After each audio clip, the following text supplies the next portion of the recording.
प्रदेश भर के स्कूलों में इन दिनों प्रधानाचार्यों के 1101 और प्रधानाध्यापकों के 788 पद खाली हैं और पहाड़ के कई स्कूलों से कई शिक्षकों का एक साथ ट्रांसफर हुआ है, जिसे लेकर कांग्रेस प्रदेश प्रवक्ता आशीष नौटियाल का कहना है कि बीजेपी सरकार नहीं चाहती है कि देश के बच्चे पढ़ें और उन्हें बेहतर शिक्षा मिल सके। नौटियाल ने कहा कि बीजेपी बचपन से ही बच्चों के मन में ऐसी मानसिकता विकसित करना चाहती है जिससे वो आगे जाकर बीजेपी को ही वोट करे, जिसका परिणाम ये है कि प्रदेश में शिक्षा व्यवस्था बदहाल है और बीजेपी सरकार के कार्यकाल में शिक्षा व्यवस्था पूरी तरह से चौपट हुई है।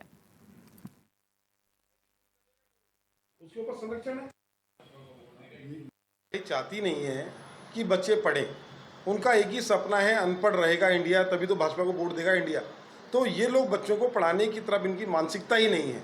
इनकी मानसिकता सिर्फ एक तरफ है कि किस तरह लोगों को अंधभक्त बनाया जाए, किस तरह इस तरह विवश किया जाए कि बच्चा पहले ही इनके अपने बनाए हुए स्कूलों में जाए और वहाँ इनकी ही मानसिकता उनके दिमाग में बचपन से ही डाल दी जाए कि आपको भाजपा को वोट देना है, भाजपा ही अच्छी है, भाजपा बेस्ट है। सिर्फ अपने आप को आगे बढ़ाने के लिए अच्छे खासे स्कूलों को जो है ये बंद करने की कगार में खड़े हैं, इस बच्चों का ट्रांसफ़र कर रहे हैं। और देहरादून से भी कुछ समय पहले एक मामला संज्ञान में आया था जहाँ एक वार्ड के अंदर 2 विद्यालय हैं, एक तो मदरसा है और एक विद्यालय है।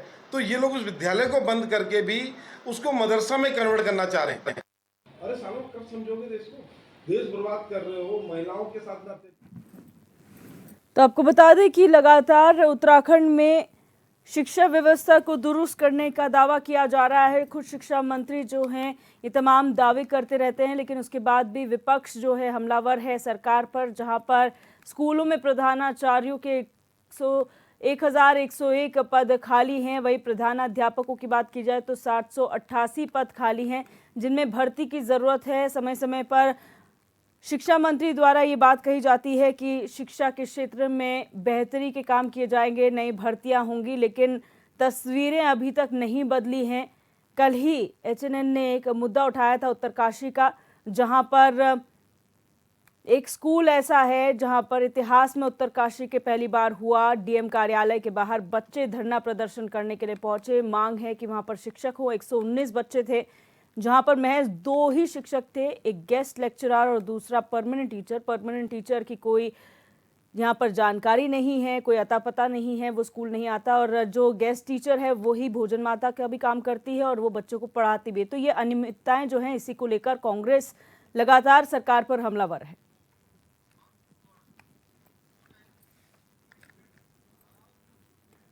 और हमारे संवाददाता हिमांशु गौड़ हमारे साथ ज़्यादा जानकारी के लिए लाइव जुड़ चुके हैं। यहाँ पर हिमांशु, जानकारी चाहेंगे जिस तरीके से यहाँ पर पूरी शिक्षा व्यवस्था चल रही है प्रदेश में, अगर बात करें प्रधानाध्यापकों की, प्रधानाचार्यों की, कई पद रिक्त चल रहे हैं, ऐसे में शिक्षा विभाग क्या कर रहा है और क्यों आरोप लगा रहा है विपक्ष? बात कर रही है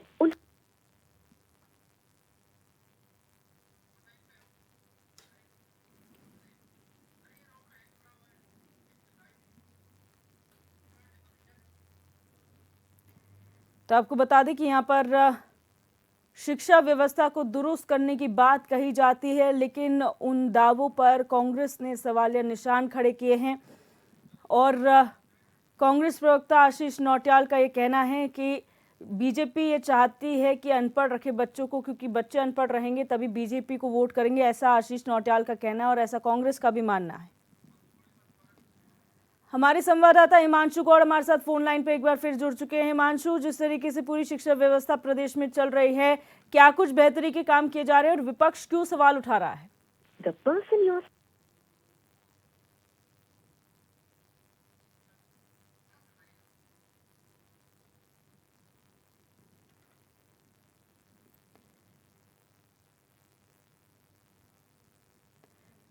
तो स्कूलों में प्रधानाचार्य के 1101 पद खाली हैं, वहीं प्रधानाध्यापकों के 788 पद इस पूरे प्रदेश में खाली हैं, जिन्हें भरने की आवश्यकता है, जिससे कि शिक्षा का स्तर जो है वो सुधारा जा सके। लेकिन उसके बावजूद भी यहाँ पर कांग्रेस जो है वो हमलावर है और कई जगहों से ऐसी तस्वीरें आ रही हैं जो सवाल उठाती हैं कि आखिर शिक्षा व्यवस्था के लिए अगर बेहतरी के काम किए जा रहे हैं तो वो कहाँ हैं, नज़र क्यों नहीं आ रहे? क्योंकि कई ऐसे पहाड़ी क्षेत्र हैं जहां पर सरकारी स्कूलों में या तो बच्चे कम हैं और शिक्षक ज़्यादा है, या फिर बच्चे ज़्यादा हैं और शिक्षक कम हैं, जहां पर अनियमितताएं फैली हुई हैं और इन्हीं के चलते यहां पर कांग्रेस भी लगातार आवाज उठा रहे हैं। अब रुक करेंगे उत्तर प्रदेश के प्रयागराज से बड़ी खबर की, जहां मुख्यमंत्री योगी आदित्यनाथ का प्रयागराज का दौरा है। आज ये बड़ी खबर आपको बता रहे हैं प्रयागराज से, जहां पर मुख्यमंत्री योगी आदित्यनाथ आज प्रयागराज पहुंचेंगे। दोपहर 12:30 बजे इफ्को हेलीपैड पहुंचेंगे मुख्यमंत्री योगी आदित्यनाथ। रोजगार मेले का मुख्यमंत्री योगी उद्घाटन करेंगे। ऋण वितरण और टैबलेट मोबाइल वितरण कार्यक्रम का आयोजन किया जाएगा। महाकुंभ के कार्यों की भी सीएम योगी समीक्षा करने वाले हैं। ये बड़ी खबर आपको बता रहे हैं, जहां पर प्रयागराज में जल्द होने वाले महाकुंभ को लेकर यहां पर मुख्यमंत्री समीक्षा करेंगे। आज प्रयागराज के दौरे पर योगी आदित्यनाथ रहने वाले हैं। दोपहर 12:30 बजे इफ्को के हेलीपैड वो पहुंचेंगे और यहां पर जो कार्यक्रम है आपको बता दें, रोजगार मेले का मुख्यमंत्री योगी द्वारा उद्घाटन किया जाएगा। इसके अलावा ऋण वितरण, टैबलेट और मोबाइल वितरण कार्यक्रम का भी आयोजन किया जाएगा, जहां तमाम छात्र छात्राओं को ऋण वितरित किया जाएगा और टैबलेट और मोबाइल वितरित किए जाएंगे। और महाकुंभ के कार्यों की भी समीक्षा जो है मुख्यमंत्री योगी आदित्यनाथ करने वाले हैं।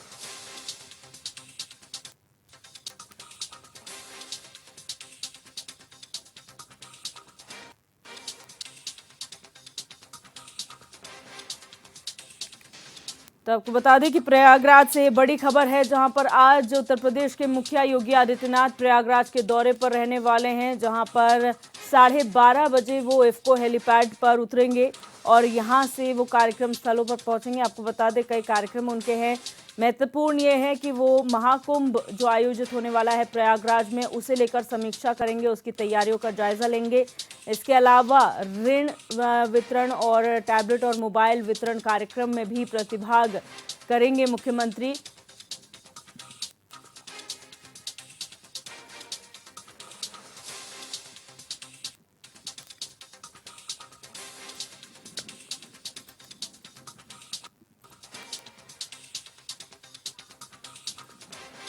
और हमारी यूपी हेड प्रदीप आनंद श्रीवास्तव हमारे साथ फोन लाइन पर जुड़ चुके। प्रदीप, जानकारी चाहेंगे आज मुख्यमंत्री के क्या कुछ कार्यक्रम रहने वाले हैं? देखिए, सबसे पहले मुख्यमंत्री जो है अभी 10 बजे लोक भवन में एक महत्वपूर्ण जो है नियुक्ति है उसको उन लाभार्थियों को प्रमाण पत्र वितरित करेंगे। फिर उसके बाद वो प्रयागराज के दौरे पे रहेंगे। उसके बाद जो है प्रयागराज में अगर हम देखें तो मंडलीय समीक्षा बैठक करेंगे और इसके अलावा जो है तमाम जो बड़े कार्यक्रम है उसमें शिरकत करेंगे सीएम योगी। लेकिन जो सबसे महत्वपूर्ण कार्यक्रम माना जा रहा है वो करीब कई महीनों से लंबित पड़े हुए जो नियुक्ति पत्र हैं उनका आज वितरण करेंगे। 10 बजे से लोक भवन में अभी वितरण का कार्यक्रम शुरू होगा। जी, यहाँ पर ये भी कहा जा रहा है महाकुंभ की जो तैयारियां चल रही है उसे लेकर समीक्षा की जाएगी। कितनी तैयारी अभी तक हो चुकी है और क्या निर्देश दे सकते हैं मुख्यमंत्री? देखिए, अगर महाकुंभ की बात करें, उत्तर प्रदेश के लिए महाकुंभ जो है ये अर्ध महाकुंभ है और इसकी जो तैयारियां हैं बहुत जोरों शोरों से है। बहुत ही काबिल जो आईएएस ऑफिसर है उनकी ड्यूटी, जो आईपीएस ऑफिसर उनकी ड्यूटी लगाई गई है। इसके अलावा अगर हम बात करें तो जो समीक्षा बैठक होगी, खुद प्रयागराज मुख्यमंत्री योगी आदित्यनाथ का जो है दौरा लगने वाला है और वो जाएंगे जब, तो वहाँ पर जो स्थानीय अधिकारी हैं उनसे भी बात करेंगे कि किसी भी श्रद्धालु को किसी भी तरह का कोई मतलब दिक्कत ना हो। जिस तरह से पहले इको फ्रेंडली महाकुंभ को बहुत ही सफलतापूर्वक उत्तर प्रदेश ने करके दिखाया है, उस पर जोर देने की कोशिश की जा रही है। आपको वहाँ पर कोई किसी तरह कोई आपराधिक गतिविधि ना हो और जो श्रद्धालु आ रहे हैं उनको किसी तरह की कोई दिक्कत ना हो, फर्स्ट एड की व्यवस्था हो। तो इस तरह की सारी सुविधाएं जो है उस सभी सुविधाओं से लैस महाकुंभ हो, इसकी तैयारियों का जायजा सीएम योगी लेंगे। जी, बने रहिए प्रदीप आप हमारे साथ, अगली खबर पर भी आपसे जानकारी हम लेंगे। और एक और बड़ी खबर है लखनऊ से, जहां 1335 अभ्यर्थियों को सीएम योगी नियुक्ति पत्र देंगे। ये बड़ी खबर लखनऊ से आपको बता रहे हैं। यूपी SSSC के चयनित अभ्यर्थियों को नियुक्ति पत्र वितरित किए जाएंगे। मुख्यमंत्री योगी आदित्यनाथ नियुक्ति पत्र का वितरण करने वाले हैं। लोक भवन सभागार में कार्यक्रम का आयोजन होगा जिसमें मुख्यमंत्री योगी आदित्यनाथ शिरकत करेंगे। ये बड़ी खबर आपको बता रहे हैं लखनऊ से, जहां 1335 अभ्यर्थी जो यूपी SSSC के चयनित अभ्यर्थी हैं उन्हें सीएम योगी नियुक्ति पत्र वितरित करेंगे और मुख्यमंत्री योगी आदित्यनाथ नियुक्ति पत्र वितरण करेंगे इन सभी छात्रों को, इन सभी अभ्यर्थियों को। इसके अलावा आपको बता दें कि लोक भवन में सभागार में ये पूरा कार्यक्रम आयोजित होगा जिसमें मुख्यमंत्री शिरकत करने वाले हैं। प्रदीप आनंद श्रीवास्तव हमारे यूपी हेड हमारे साथ बने हुए हैं। प्रदीप, जानकारी चाहेंगे आज ये जो नियुक्ति पत्र वितरण कार्यक्रम है किस तरीके से उसका आयोजन होगा, कितने छात्रों को, कितने अभ्यर्थियों को यहाँ पर नियुक्ति पत्र दिए जाएंगे? देखिए, मैंने भी बताया कि काफी दिनों से लंबित चली आ रही नियुक्ति प्रक्रिया थी और इसको अब योगी आदित्यनाथ जो है आज देने जा रहे हैं। 10 बजे से कार्यक्रम लोक भवन में रखा गया है। लोक भवन चूंकि बहुत ही शांत जगह होता है, बाहरी लोगों का प्रवेश नहीं होता है, सिर्फ जो मंत्रिमंडल और सुरक्षा से जुड़े हुए लोग होते हैं उनको रखा जाता है और जो अभ्यर्थी हैं उनकी भी 3 लेयर की चेकिंग करने के बाद उनको अंदर प्रवेश मिलता है। इसके अलावा मीडिया होती है, तो अपने आप में भव्य कार्यक्रम होता है ये। और 10 बजे से ये शुरू होगा। 1033 के आसपास में जो है जो अभ्यर्थी हैं उनको योगी आदित्यनाथ नियुक्ति पत्र देंगे और वो आज से जो है समाज में नौकरी के लिए निकलेंगे। तो एक तरह से जिस तरह से योगी आदित्यनाथ ने अभी पिछले हफ्ते उन्होंने कहा था कि 2 लाख युवाओं को रोजगार इस वर्ष देना है, उसी कड़ी में आपने देखा कि जिस दिन उन्होंने घोषणा की थी उस दिन भी उन्होंने करीब 2500 नियुक्तियां बांटी थी अलग विभागों की। आज अलग यूपी SSSC जो कि बहुत प्रतीक्षित था और इसको जो है आज धार मिलने जा रही है। योगी आदित्यनाथ नियुक्ति पत्र देने जा रहे हैं, तो लंबी तैयारी है और अच्छी तैयारी। जी, बहुत शुक्रिया प्रदीप हमारे साथ जुड़ने के लिए और जानकारी साझा करने के लिए। और अब बात करेंगे सहारनपुर से बड़ी खबर की, जहां आज सहारनपुर आएंगी उत्तर प्रदेश की राज्यपाल आनंदीबेन पटेल। ये बड़ी खबर आपको बता रहे हैं। राज्यपाल शाम 5:50 पर सहारनपुर पहुंचेंगी। सहारनपुर पुलिस लाइन हेलीकॉप्टर से वो उतरेंगी और राज्यपाल रात्रि विश्राम के बाद कल कार्यक्रम में शामिल होंगी और राज्यपाल के आगमन को लेकर प्रशासन तैयारियों में जुटा हुआ है। ये बड़ी खबर आपको बता रहे हैं, जहां पर उत्तर प्रदेश की राज्यपाल आनंदीबेन पटेल आज सहारनपुर के दौरे पर रहने वाली हैं, जहां शाम 5:50 पर वो सहारनपुर पुलिस लाइन पहुंचेंगी। हेलीकॉप्टर से सहारनपुर पुलिस लाइन के हेलीपैड पर वो उतरेंगी और रात्रि विश्राम के बाद कल वो कार्यक्रम में शामिल होंगी और उनके आगमन को देखते हुए प्रशासन तैयारियों में जुटा हुआ है।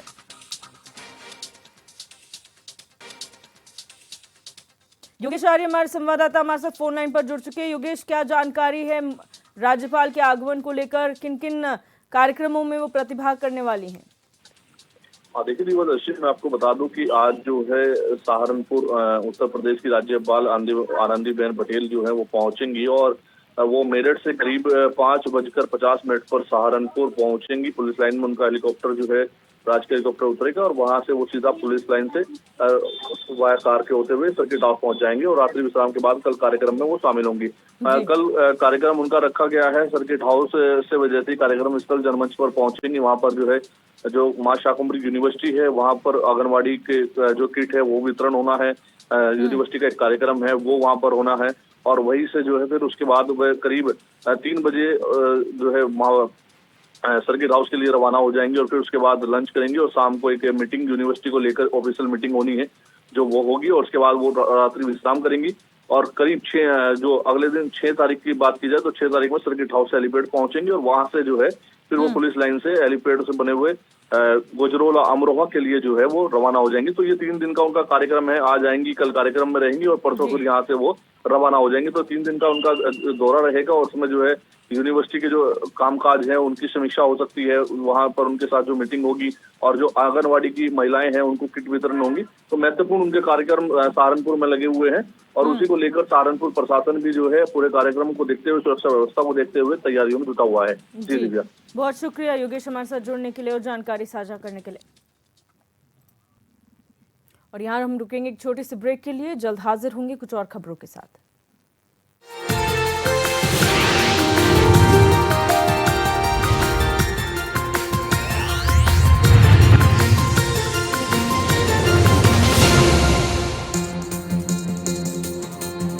आपका पसंदीदा न्यूज चैनल HNN 24/7 अब टाटा प्ले के चैनल नंबर 1141 पर भी उपलब्ध है। संकल्प है सुशासन का, अंतिम छोर तक समाधान और निराकरण का। अंत्योदय के पथ पर संकल्पित है उत्तराखंड सरकार। देवतुल्य जनता के आशीर्वाद से बढ़ी डबल इंजन सरकार की रफ्तार। प्रधानमंत्री नरेंद्र मोदी के मार्गदर्शन में एक मजबूत प्रदेश के निर्माण हेतु इकोनॉमी, इकोलॉजी, टेक्नोलॉजी, अकाउंटेबिलिटी और सस्टेनेबिलिटी पर जोर दिया जा रहा है। राज्य की जीएसडीपी में 25% की बढ़ोतरी उत्तराखंड की प्रगति को दर्शाता है।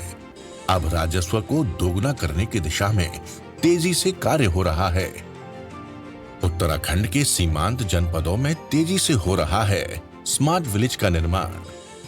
वोकल फॉर लोकल पर आधारित योजनाएं स्थानीय लोगों के लिए स्वरोजगार के अवसर उपलब्ध कर रही हैं। होम स्टे योजना से ग्रामीण अर्थव्यवस्था को मजबूती मिली है और बने हैं इको टूरिज्म डेस्टिनेशन के नए कीर्तिमान। तकनीकी के क्षेत्र में नए विश्वविद्यालयों की स्थापना, एम्स सैटेलाइट सेंटर और नए कॉलेजों की स्थापना और प्रधानमंत्री कौशल विकास योजना के तहत युवाओं के प्रशिक्षण पर खासा जोर दिया जा रहा है। भ्रष्टाचार की शिकायतों को दर्ज करने के लिए 1064 ऐप, देश का सबसे कठोर नकल विरोधी कानून, अपनी सरकार portal, e cabinet, CM dashboard, CM helpline number 1905 और सेवा का अधिकार उत्तराखंड सरकार की जनता के प्रति जवाबदेही तय करता है। उत्तराखंड सरकार का वचन है सबका साथ, सबका विकास और सबका प्रयास। अब सशक्त उत्तराखंड के निर्माण से बदल रही है तस्वीर, संवर रही है तकदीर। ये पहाड़ ही नहीं, हमारी पहचान भी है। HNN 24/7, जुनून सच दिखाने का।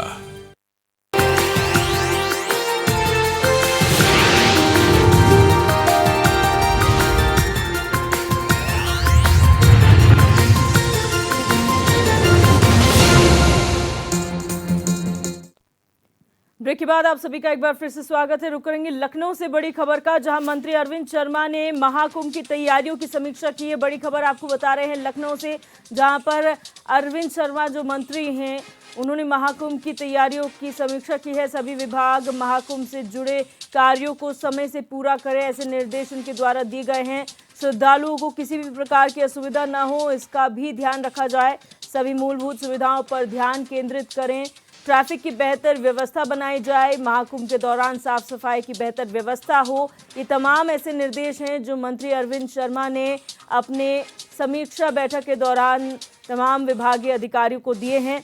और आपको बता दें, वीडियो कॉन्फ्रेंसिंग के माध्यम से अधिकारियों के साथ जुड़े मंत्री अरविंद शर्मा और महाकुंभ की जो तैयारियां चल रही हैं उनकी विजुअल कॉन्फ्रेंसिंग के माध्यम से जो है वो समीक्षा की गई है।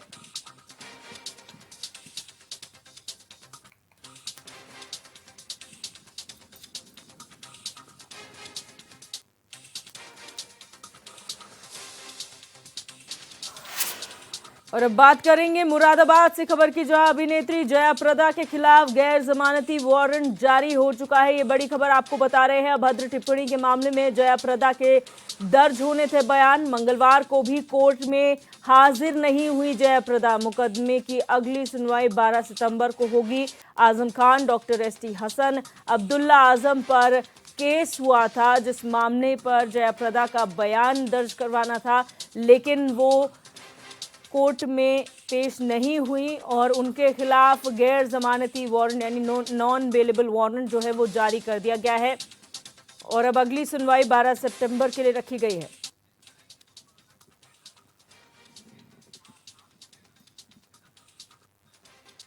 और खैदर अंसारी हमारे संवाददाता हमारे साथ फोन लाइन पर जुड़ चुके। खैदर, जानकारी चाहेंगे क्या कुछ मामला है और जो NBW जारी हुआ है जया प्रदा के खिलाफ, वो क्या उसके लेकर क्या जानकारी आपके पास है?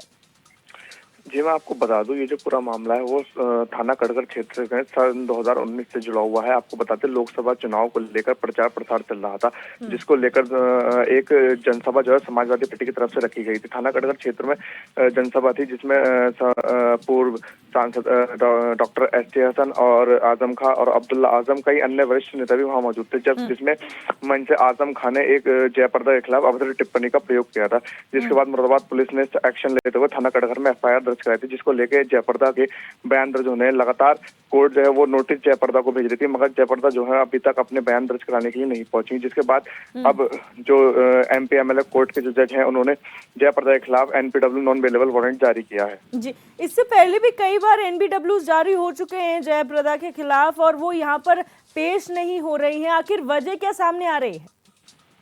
जी, फिलहाल तो देखिए लगातार जो कोर्ट जो है वो उन्हें वारंट दे रहा है या फिर नोटिस दे रहा है, लगातार जयप्रदा जो है वो कोर्ट में पेश नहीं हो रही। कई बड़ी वजह भी मानी जा रही है, क्योंकि आजम खान है, बड़े नेता हैं, लगातार था क्योंकि जो FIR दर्ज की गई थी वो जयप्रदा के खिलाफ, जयप्रदा की तहरीर पर नहीं, फिलहाल पुलिस की तरफ से FIR दर्ज की गई थी। कुछ हो सकता है कि फिलहाल देखने वाली बात ये होगी, अब जयप्रदा को जो NPW जारी हुए हैं, देखना होगा कब पेश होती है कोर्ट में।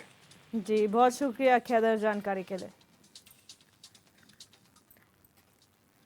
खबर मुरादाबाद से है, जहां समाजवादी पार्टी के सिविल लाइंस जैसे पॉश इलाके में स्थित जिला कार्यालय पर बुलडोजर चलने की तलवार लटक रही है। सपा के जिला कार्यालय का उद्घाटन उत्तर प्रदेश के दिवंगत पूर्व मुख्यमंत्री मुलायम सिंह यादव ने साल 1994 में किया था। नजूल की जमीन पर बने सपा के जिला कार्यालय को अब नगर निगम खाली कराना चाहता है। नगर निगम इस जमीन से कब्जा हटाने की पूरी तैयारी में है। मुरादाबाद नगर निगम के नगर आयुक्त दिव्यांशु पटेल ने इस संबंध में जिलाधिकारी मुरादाबाद अनुज कुमार सिंह को चिट्ठी लिखकर पुलिस फोर्स की मांग भी की है, ताकि सपा का जिला कार्यालय खाली कराने के दौरान कोई बवाल होता है तो बलपूर्वक समाजवादी पार्टी कार्यालय को खाली कराया जा सके।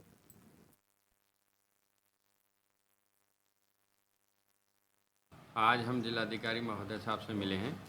अखबार के माध्यम से जो सूचना मिली है, हिंदुस्तान दैनिक जागरण अमर उजाला में प्रकाशित हुई है कि मुरादाबाद जो समाजवादी पार्टी कार्यालय है उसको खाली कराया जाएगा। उसी से संबंधित हमारे सभी माननीय विधायकगण, माननीय सांसद, पूर्व सांसद और पूर्व विधायक एक प्रतिनिधिमंडल मिला और जिलाधिकारी जी को सब पूरी बात हमने अवगत करा दिया है और लिखित में भी दे दिया है, क्योंकि हम पे कोई सूचना अधिकृत तौर से है नहीं, कानूनी प्रक्रिया के तहत है नहीं कोई नोटिस है नगर निगम के द्वारा, नहीं जिला प्रशासन की तरफ से कोई नोटिस है। तो इसी सब चीज़ों को लेकर हमने एक अपना पत्र जिलाधिकारी महोदय को दिया है और जिलाधिकारी महोदय से यही निवेदन करा है कि सन 1994 से समाजवादी पार्टी कार्यालय चल रहा है। माननीय पूर्व मुख्यमंत्री स्वर्गीय श्री मुलायम सिंह यादव जी जब मुख्यमंत्री थे उत्तर प्रदेश के अंदर, तो ये कार्यालय 1994 में यहाँ स्थापित हुआ था और इसका उद्घाटन हुआ है। बाकायदे आप देख लो, प्लेट लगी हुई है। तो 1994 से लगातार समाजवादी पार्टी का कार्यालय यहाँ पे कोठी नंबर 4 चक्कर की मिलक पर संचालित हो रहा है। इसी के संबंध में आज हम माननीय जिलाधिकारी जी से मिले थे और अपनी बात रखी, अपना पक्ष रखा। देखिए, ऐसा है, हमारा पार्टी ऑफिस जो 1994 से हम लोग उसके अंदर काम करते हैं और एक हमारी समाजवादी पार्टी समाज सेवी संस्था के नाम से भी जानी जाती है। इसका आवंटन हमें 1994 में हुआ था। हमने अखबारों के माध्यम से ये पढ़ा कि इसको खाली कराने के आदेश हो गए। हमें इसके बारे में कुछ पता नहीं कि क्यों कराया जा रहा है खाली। तो जो नगर निगम की दलील इस बात की है कि इसका जो अलॉटमेंट हुआ है वो चेयरमैन ने किया है उस वक्त, जबकि इसका अलॉटमेंट डीएम साहब कर सकते हैं, लेकिन डीएम साहब ने अभी हमें बताया कि हम भी नहीं कर सकते, ये शासन से होता है, उसके निर्देशानुसार किया जाता है। शासन से जो अलॉटमेंट हुआ उसका हमारे पास लेटर है, वो हमने डीएम साहब को दिखा दिया है। डीएम साहब पूरी फाइल देखेंगे और जो भी इंसाफ होगा वो उसको करेंगे। शासन के द्वारा समय समय पर दिए गए निर्देशों के क्रम में नगर निगम मुरादाबाद बीते 6 माह से नगर निगम की जो भी संपत्तियां हैं या जो भी हमारे भूखंड है जिन पर अवैध कब्जे हैं उनको खाली कराने के लिए निरंतर जिला अधिकारी महोदय और कमिश्नर महोदय के दिशा निर्देश में लगातार कार्रवाई कर रहा है। इसी क्रम में चक्कर की मिलक पर स्थित गाटा संख्या 322 का जो अंश भाग है करीब 3000 वर्ग मीटर, इसके बारे में जिलाधिकारी महोदय के यहाँ से भी और हमारा जो संपत्ति विभाग है वहाँ का जो नजूल रजिस्टर है उसके सत्यापन के दौरान ये बात सामने आई थी कि इस भूखंड पर कतिपय लोगों ने अवैध कब्जा करके कुछ निर्माण कर रखा है और इसकी जांच कराने पर यह बात सही साबित हुई। उसी अतिक्रमण को हटाने के लिए जिला मजिस्ट्रेट महोदय के और मंडलायुक्त महोदय के दिशा निर्देशों के क्रम में जिला मजिस्ट्रेट महोदय को एक पत्र भेजा गया है, जिसमें मजिस्ट्रेट और पुलिस बल भेजते हुए उक्त भूमि को खाली कराने का अनुरोध किया गया है।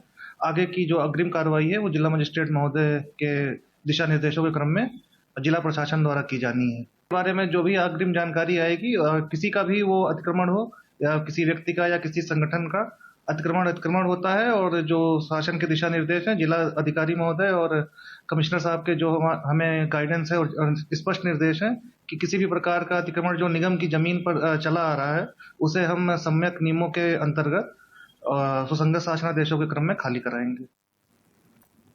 और इस बुलेटिन में मेरे साथ बस इतना ही। आप देखते रहिए HNN 24/7, जुनून सच दिखाने का।